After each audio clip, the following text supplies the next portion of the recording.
introduction. I'm the Program Director of the Institute for International Criminal Investigations, or IICI, and IICI's lead on the global Murad Code project. I'm honored to open and close this launch of the Open Source Practitioner's Guide to the Murad Code. The subtitle of the guide explains the overarching theme of today's gathering. It is applying minimum standards for the safe, ethical, and effective gathering and use of information about systematic and conflict-related sexual violence. The reference to minimum standards is to the content of the Murad Code. For those of you who are not familiar with the Murad Code, its full title is the Global Code of Conduct for gathering and using information about systematic and conflict-related sexual violence. The code reflects existing minimum standards for the survivor-centered and effective documentation, investigation, and other forms of gathering and use of such information. Like the guide itself, it addresses a wide range of practitioners, including human rights and criminal researchers or investigators, journalists, analysts, as well as managers of institutions and projects. You can find the code in several languages on the Murad Code project website. Why develop this guide? Isn't the Murad Code's content sufficient? The Murad Code mentions open source research or investigations. Several of the code's principles concern open source research. An example is Principle 8 of the code, which focuses on gathering information from sources other than victims or survivors. Just there's some background noise.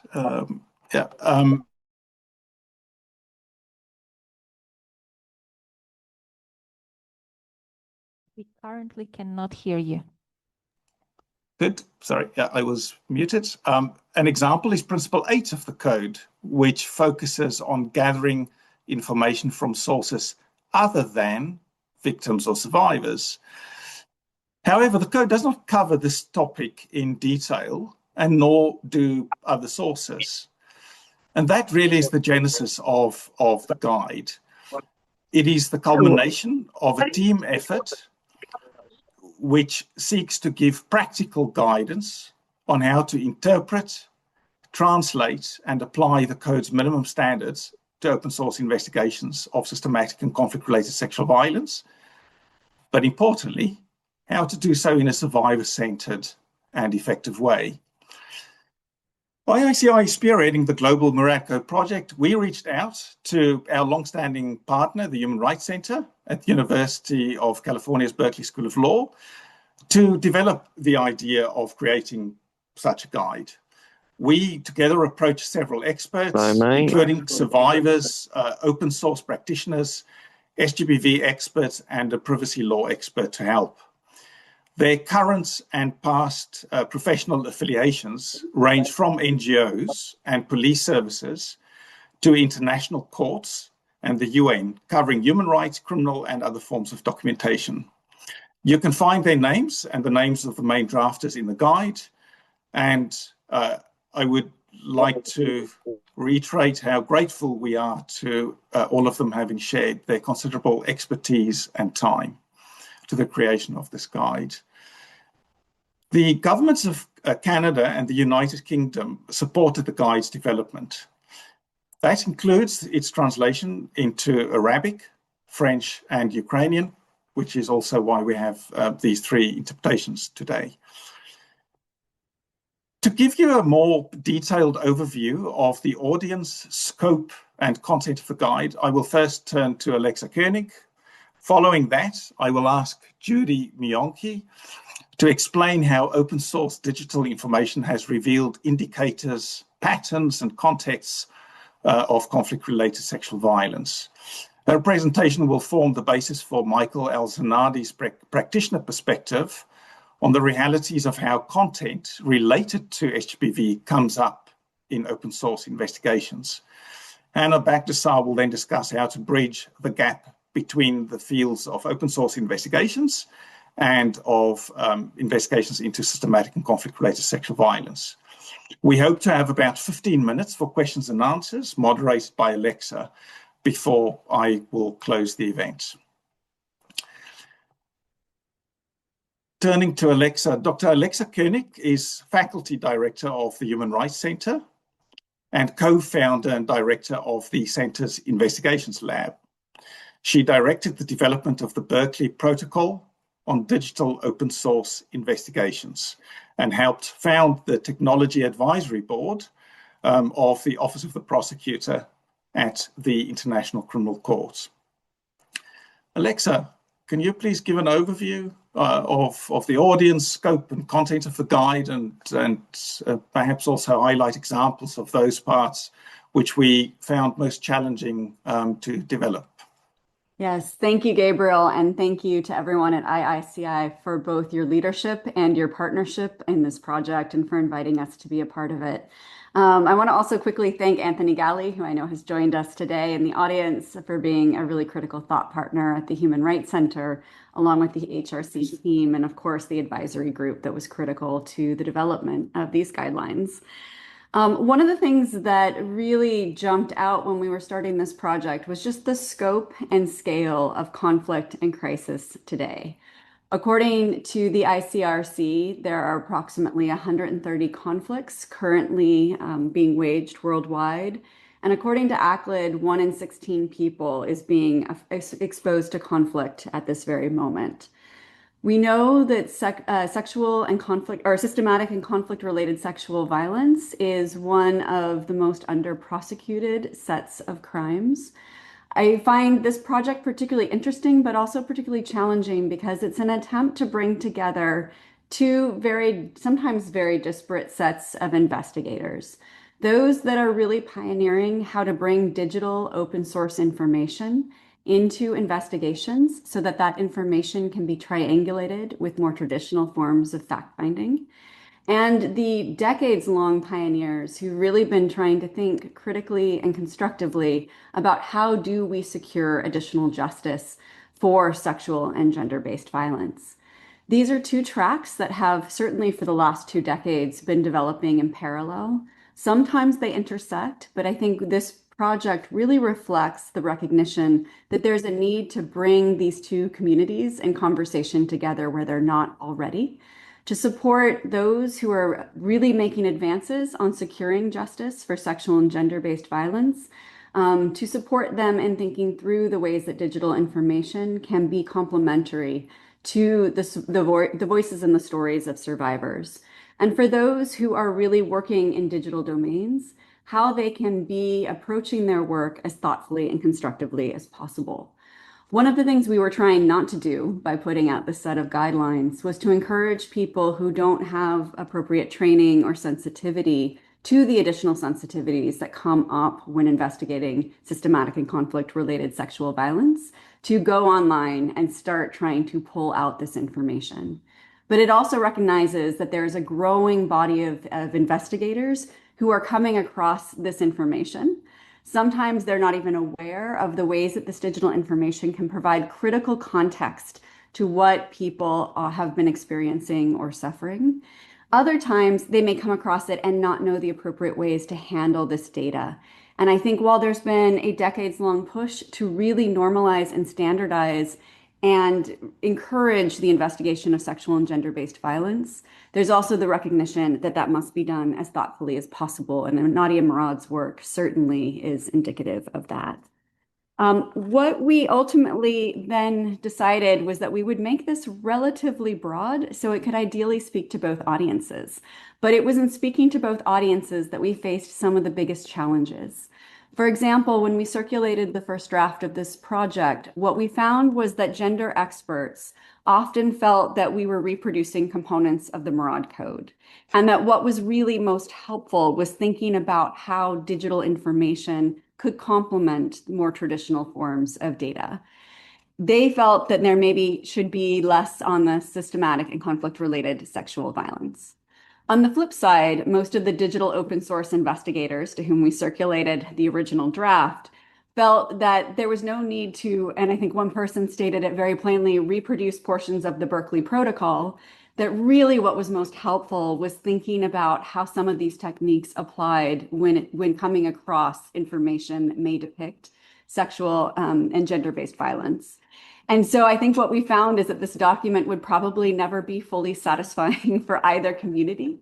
And I do think it was drafted then in the spirit of really trying to think through how do we open a conversation.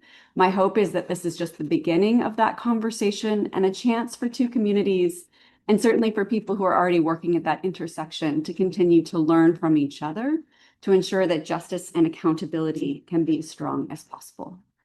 So what's in the guide? I do think one of the animus behind it is not to step outside of one's expertise, but to illuminate where additional expertise may be helpful and where there may be room to incorporate new methodologies and new sensitivities and find new techniques for offsetting any potential biases.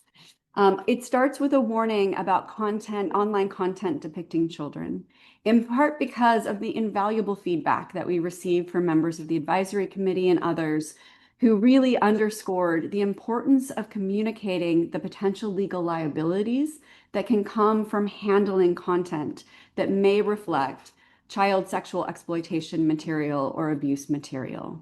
In most jurisdictions, that is illegal to access, to possess, to download, to share. And we were concerned that there may be, if people are either mandated to investigate these kinds of crimes or not mandated to investigate these crimes, but come across it, to ensure that there was a sensitivity and that during the planning process of any investigation, that there is a pathway to appropriately handle that material, not only to limit legal liability for yourself or your investigative team, but of course to ensure that this very sensitive content depicting children is handled just as discreetly and as appropriately as possible. Phase two, and then we divide everything into phases. The preparation phase is by far the longest phase and the longest section of the guidelines, in part because of the incredible importance of being prepared before you may either come across or stumble across this kind of content.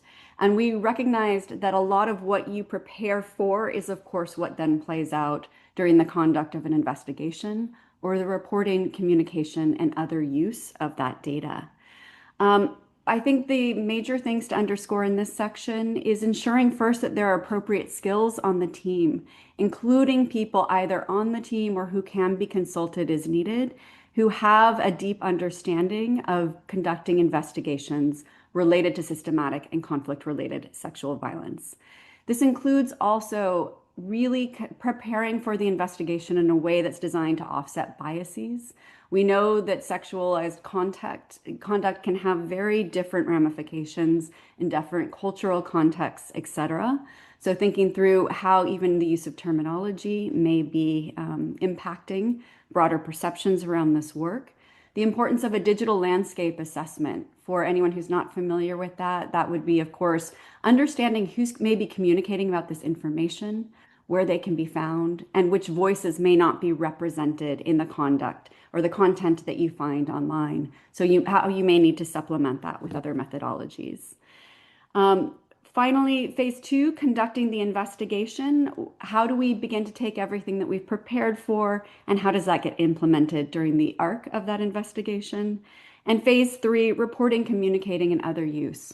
We have seen far too many horror stories, whether put out by journalists or lay investigators, who reinterpret or communicate very sensitive stories, repost videos that may depict people in moments of conflict or crisis, or put up photographs in ways that are disseminated without the survivor's consent or the consent of others who may be implicated or depicted.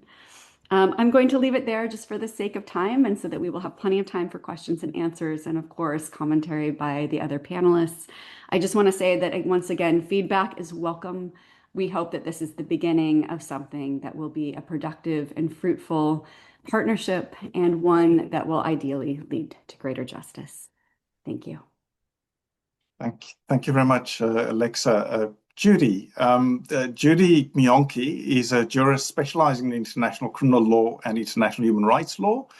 She has served in multiple roles within international justice mechanisms, including at the International Criminal Court, as part of defense teams in the Kenya and DRC situations. She was a legal advisor on Ukraine within Amnesty International Center for International Justice, as well as a legal and general specialist within the High Commissioner for Human Rights fact-finding mission on Iran. Judy, can you please explain how open source digital information, such as videos, images, and other online content, has revealed indicators and patterns and contexts of conflict-related sexual violence, even when specific underlying SGPV acts have not themselves been directly recorded?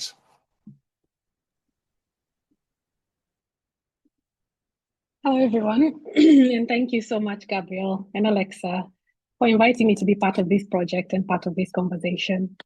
As we know and as we've heard, the increase in the use of smartphones and social media by communities around the world has meant that investigators, analysts, lawyers, and researchers are increasingly finding valuable and critical evidence in various crimes within this open source information. We've seen it in Ukraine, we've seen it in Syria, we've seen it in Mali and very many other places. But this information has been used much more clearly to expose visible crimes, such as murder and deportation, the destruction of civilian infrastructure, the destruction of cultural property. But we know that conflict-related sexual violence is underreported and that perpetrators rarely film abuse directly. So the question we're all here to answer, and what the Murad Code is here to answer, is to what extent can digital open source information expose conflict-related sexual violence? And to begin with, and as Alexa said, we need to be aware that we might come across, as practitioners, as investigators, as lawyers, as researchers, we might come across evidence of sexual violence when we are least expecting it or when we're not even looking for it. But as I said, it is rarely filmed. So this might be in the form of indicators. We call them proxy indicators that sort of indicate that something more than what you're seeing is likely going on.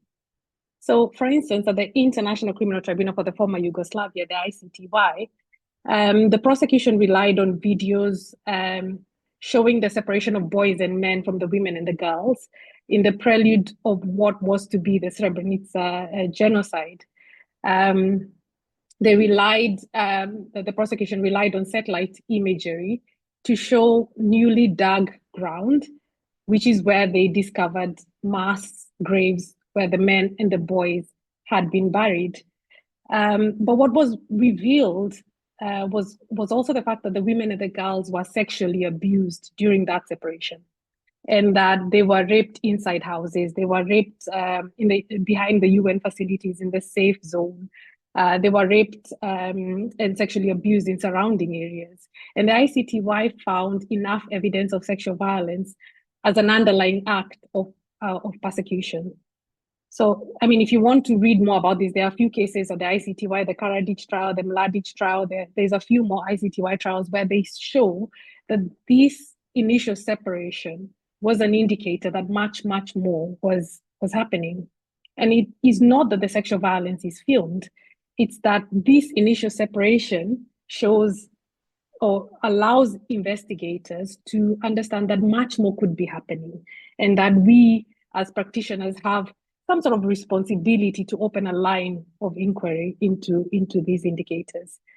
Another proxy indicator of sexual violence in conflict is the recruitment of girls and boys to armed forces. We've seen previous cases at the Special Court for Sierra Leone, the Charles Taylor trial, the Brima et al. Case, at the International Criminal Court in the Ongwen case, in the Kony cases, that there are gendered aspects to these recruitments. Forced marriages, forced pregnancies, and other forms of reproductive violence. And these are unlikely to show up online. but we know that these are indicators of potential sexual violence. We also have to consider indicators such as signs of aggressive morality policing. So for instance, in Iran, where the UN fact-finding mission has found rape and other forms of sexual and gender-based violence committed during transfers to and inside official and unofficial detention facilities. So again, this is not information that is necessarily filmed, but is a proxy indicator of what could be happening behind those walls that we are not seeing. Other indicators that are perhaps more obvious include full or partial nudity, threats of sexual violence recorded.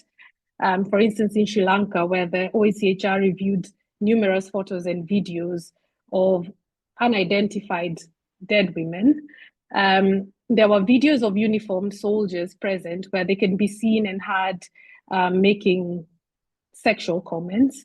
And the OICHR concluded that this amounted to outrages to personal dignity, but also, to me, what is interesting is the fact that it shows a pattern, because they also concluded that it shows a broader context of the humiliating and degrading sexual abuse to which detainees were treated when alive.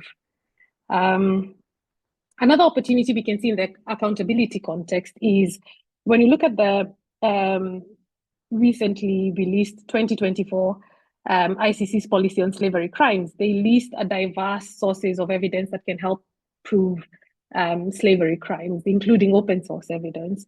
And Alexa has written before about videos online of ISIS fighters joking about the potential purchase price of Yazidi women, and additional information posted to an online magazine published by ISIS. And this online document was found to be authentic by the independent inquiry on Syria, and that there was indeed a slave market planned.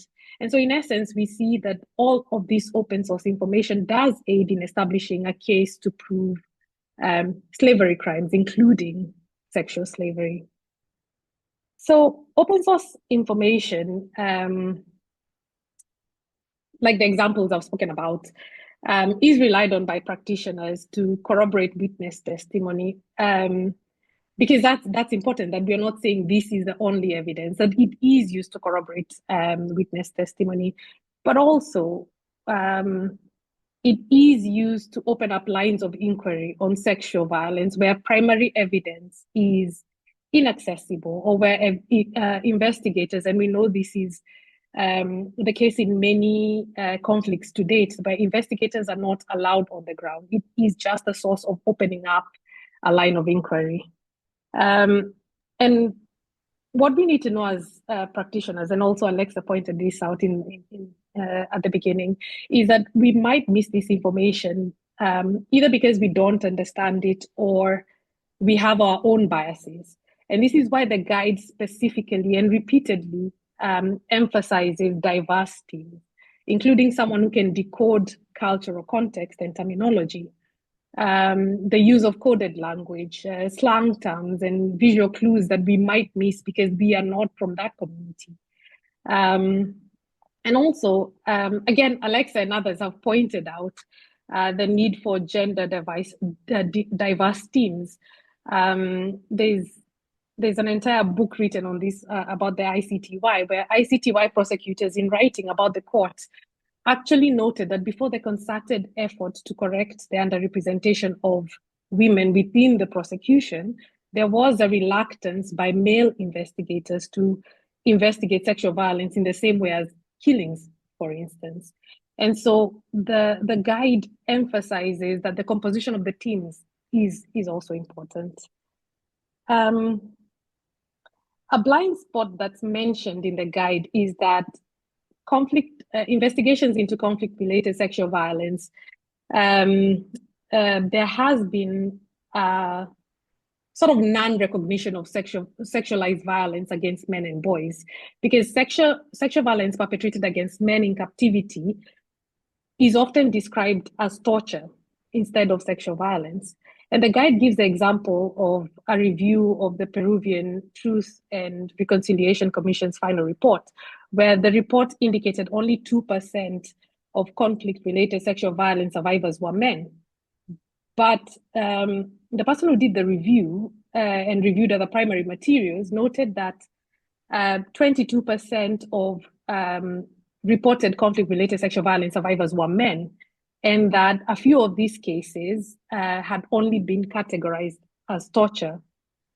And what, for me, reading this example brought me back to a very thought-provoking article by Patricia Sellers and Leon Woye, where they point to what we know is a very female-focused jurisprudence on sexual violence at international criminal tribunals. But also what is done very interestingly in this article is that they also focus on the creative ways in which conflict-related male sexual violence was prosecuted. For instance, sexual violence as psychological torture. They speak about Judy? this in... Yes. Can you just please wrap up? Thank you. Yes, sorry. So they speak about this in the Furunja case, where a man made to watch a female detainee being raped was ruled as psychological torture. And this is at a time where the ICTY was operating in a very limited, with a very limited statute, because it had just come almost 50 years after the Nuremberg trial. So they were operating, very limited space. So we as practitioners need to understand that it is crucial that we name these violations. And, to conclude, I want to say that we have three ways where it is shown in the past that open source information has helped, has had a very strong impact in CRSV investigations. The context where we show that the investigators, the climate of violence, that these are not just isolated acts. And then we connect multiple incidents to show a pattern, because we as practitioners want to capture the full range of diverse harms. And lastly, the linkage evidence, where we are proving command responsibility by linking perpetrators to the commanders, to the environment in which CRSV is widespread. So I will end there, and I thank you so much for your attention. Thank you very much, Judy.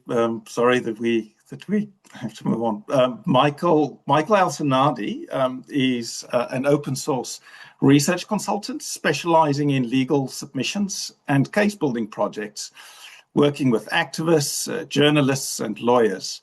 Michael has previously worked on investigations for organizations such as NOMIC, the Clooney Foundation for Justice, the Human Rights Center at Berkeley, and Human Rights Watch. Michael, can you please provide a practitioner's perspective and discuss the realities of how content related to systematic and conflict-related sexual violence comes up in open source investigations? Yeah, thanks, Gabriel. I want to thank also the IICI and HRC for inviting me onto this panel. I'm really honored to be speaking with Alexa, Judy, and Hannah, to be speaking with you all on this topic. So I was asked to discuss the practical realities of how SGBV comes up in open source investigations. And what I immediately think of, first off, is, and Alexa had touched on this, the planning and research process. And I think that a lot of the times, practitioners or investigators might not think of that immediately, but I think it's really important. I think it's important to ask yourself questions of, understanding the limitations of your research question or your project, asking yourself the question of how can we make sure we aren't missing anything vital? What roles do our biases play as researchers? I think a really important final question is, what's the positionality of our team? How does that inform our work? How do we anticipate SGBV coming up in our research? I think if those questions that I'm saying now spark any thoughts for you, I encourage you to look at the Berkeley Protocol and the guide that the HRC and IICI are launching.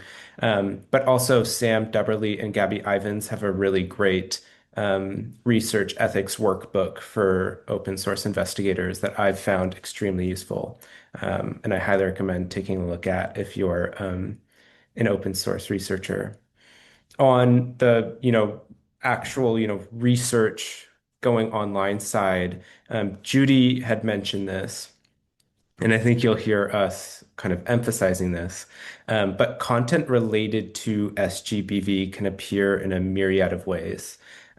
So during a conflict, it can be revealed as claims in text posts, right? It could be Telegram messages, where a citizen journalist is relaying, right, what they might have witnessed or what they had heard from a witness. It could be relayed through witness testimony that's uploaded to YouTube. It could be through long form text posts that are reshared widely. These are all kind of examples that I've seen. I think it's important to note that with all open source information, or like all open source information, this information may be complete or incomplete.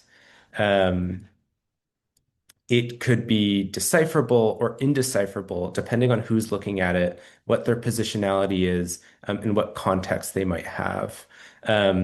Like Judy had mentioned, it can often appear indirectly. And the guide has a really good example from Myanmar that I won't cover now, but I highly recommend you look at. Um, I think what else we see, or often what we see in content related to SGBV, is incitement to SGBV posted online by perpetrators. So one example is in Sudan, Beam Reports, which is a local Sudanese fact-checking group. They have several investigations into how Rapid Support Forces leaders have posted on Facebook about tactics to harass and torture women. They had posted this publicly with the intention that, their soldiers would see this information and use that. They also have posted information inciting violence against certain groups because of their gender or their ethnicity or both. So oftentimes we're seeing perpetrators, right, trying to disseminate or incite that type of violence, both within their own ranks, as well as in, others who may align with their, political mission, or conflict violent mission.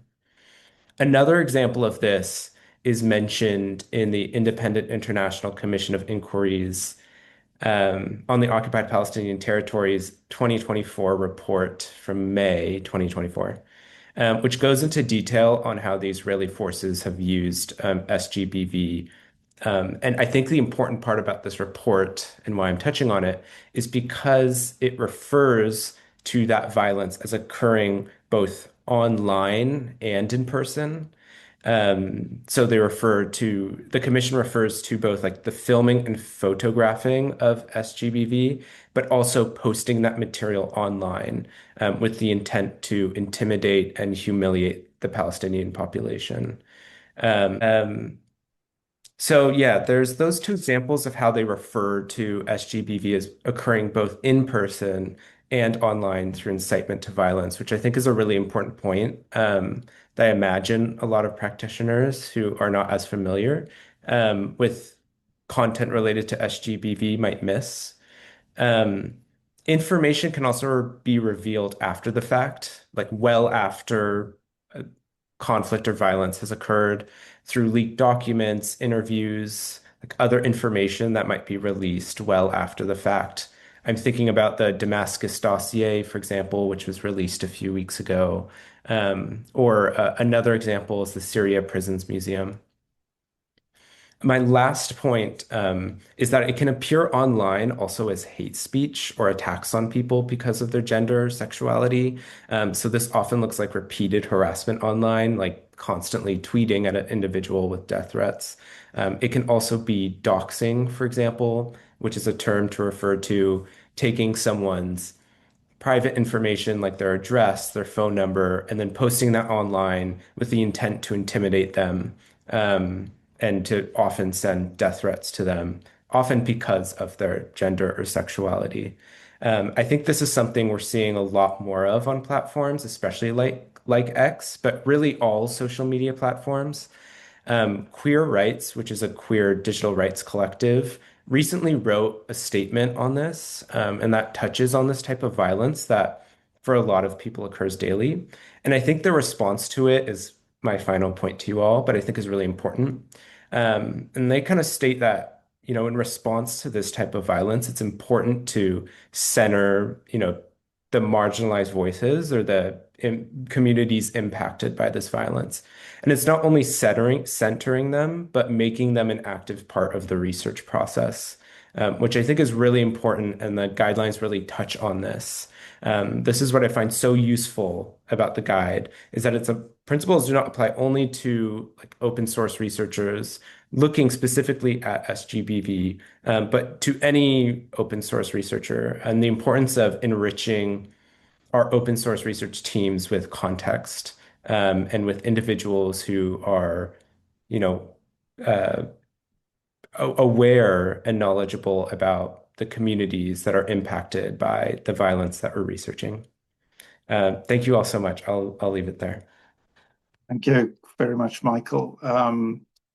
Hannah Bakhtasar is our last speaker before we have only a handful of minutes for Q&A. Hannah is an online investigations analyst and lawyer. She currently works as an analyst in an international criminal tribunal with previous work experience with the ICRC, Bellingcat, and the United Nations. Hannah, can you please share your thoughts on how to bridge the gap between the fields of open source investigations and HPV investigations, but also where this combined field, where it needs to go in future, please? Sure. And first off, thank you to the IICI and Berkeley for having me here to speak, but also for taking this initiative to endeavor on such a complex and really needed piece of work. I think I want to talk about here where, like Gabriel said, these guidelines come in. And I think to do that, you need to understand the broader ecosystem in which they should function.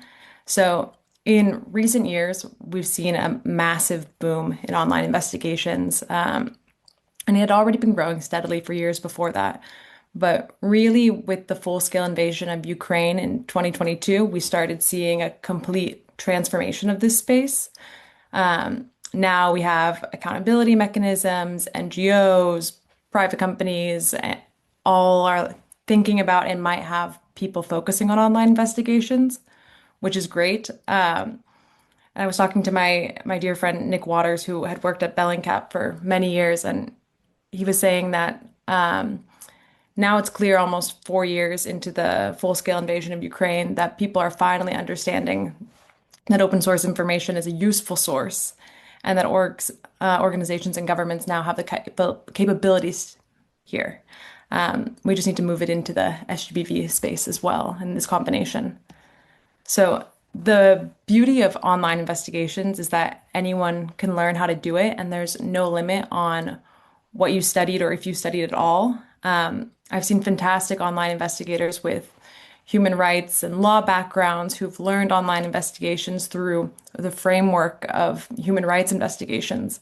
But I've also seen fantastic investigators who come from journalistic backgrounds, policing, intelligence, math, engineering, data science. They're a teacher who does this for fun on the evenings. They work in shipping and realize that this is another way to apply their marine traffic knowledge. And it makes for a really diverse community. But the drawback here is that there's no basic guardrails that you learn in school for this, or an ethical framework that everyone abides by. There have been efforts towards this with the Berkeley Protocol, with the example that Michael gave with Sam Deberly and Gabriella Evans's ethical considerations for open source investigations. But because it's not a professionalized field, there's no one place for us to go to. And that can make things difficult when we're talking about online investigations and encountering SGBV. And people may not know what to do when they encounter it, or they may not even know, as Alexa was saying, if what they are seeing is SGBV.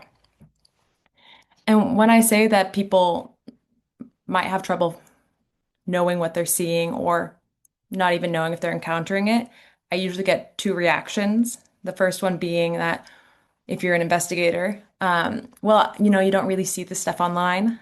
And the second being, oh, I'm sure that investigators do know what to do with that. And both are just not true. Judy talked about the red flags.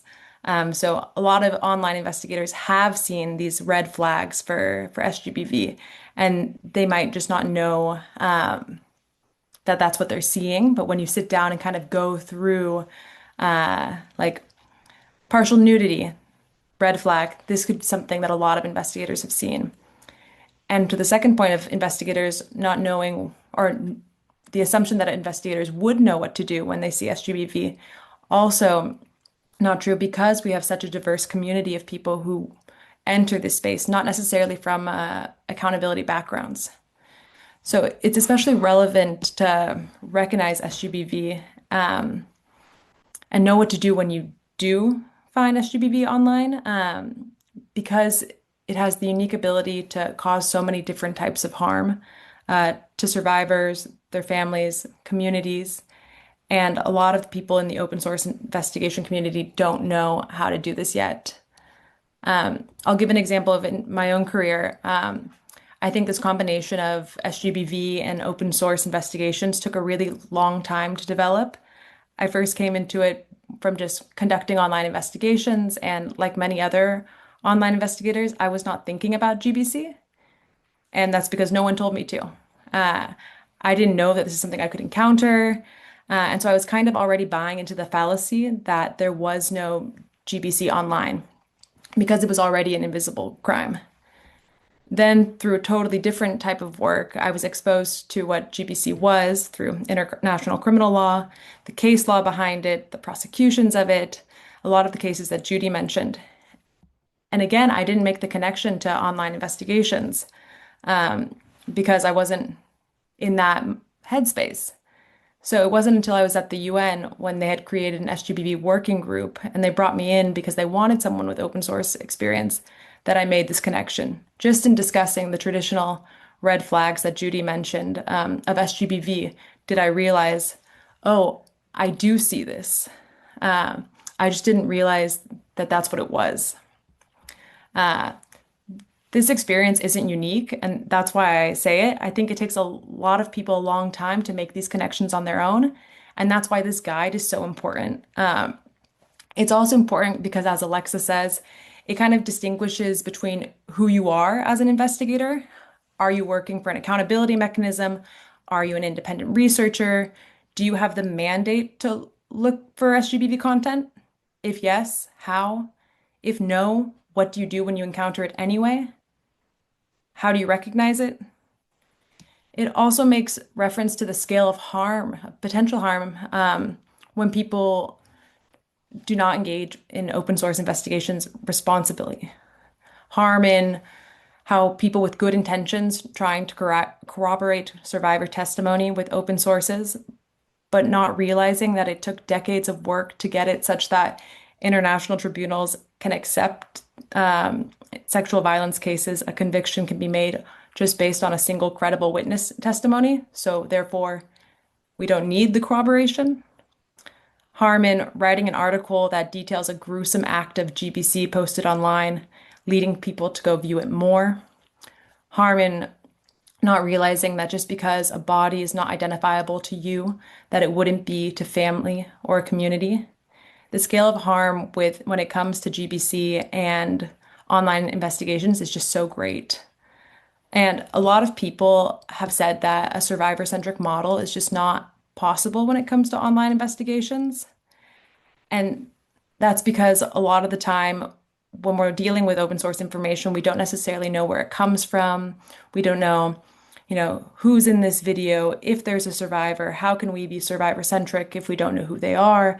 How can we get informed consent if we don't know who they are? And so because of this, for a while, it seemed like we weren't going to do survivor-centric practices because it was too hard. But this guide really attempts to grapple with these complex issues and give you practical guidance about how you can actually do this and how you can merge survivor-centric models of investigation with online investigations. So how do we move forward here? First, read the guide, and then start planning on how to responsibly engage in online investigations. Take time to learn the red flags that Judy mentioned. Ask experts if you're uncertain, and really, as much as possible, approach a survivor-centric model in all aspects of your online investigation. The future of online investigations is trauma-informed, survivor-centric, regardless of investigators' backgrounds, and I think it's so achievable with this sort of guidance.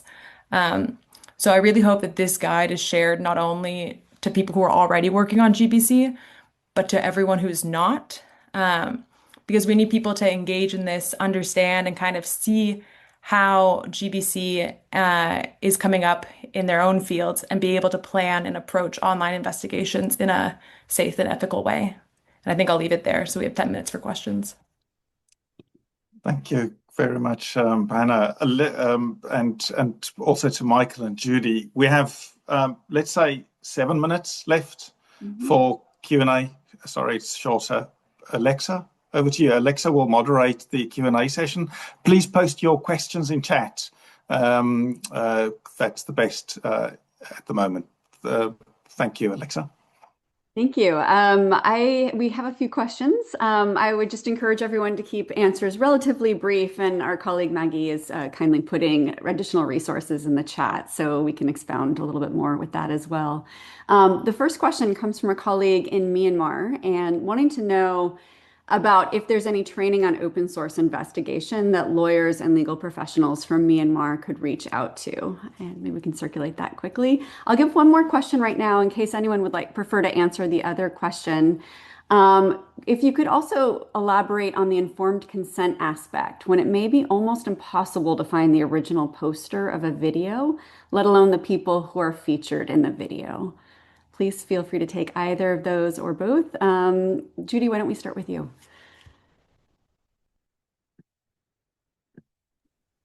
Sorry, should I answer both questions or try to attempt to answer You'd like both to answer either or both. I figured for the sake of time, I'd put those both on the table.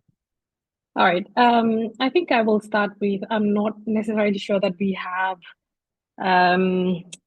courses that are directly related to this, because I think this is why this particular guide was so important, because a lot of people come across this information but do not know what to do with it. I mean, Hannah has already spoken in detail about her professional experience and how she came to it, and the same for me as well, because I have worked on conflict-related sexual violence for so long, and then eventually started working on open source investigations, and it took me some time to link the two together. So I think the starting point should be the guide, and then from there on, I think we will see a lot more people putting these two things together, and also taking what the guide says as not just red flags, but also caution as if you're not able to deal with this kind of information, or you do not know what you're looking at, but there's something that always tells an investigator there's something more to this, and you can hand it over to somebody who's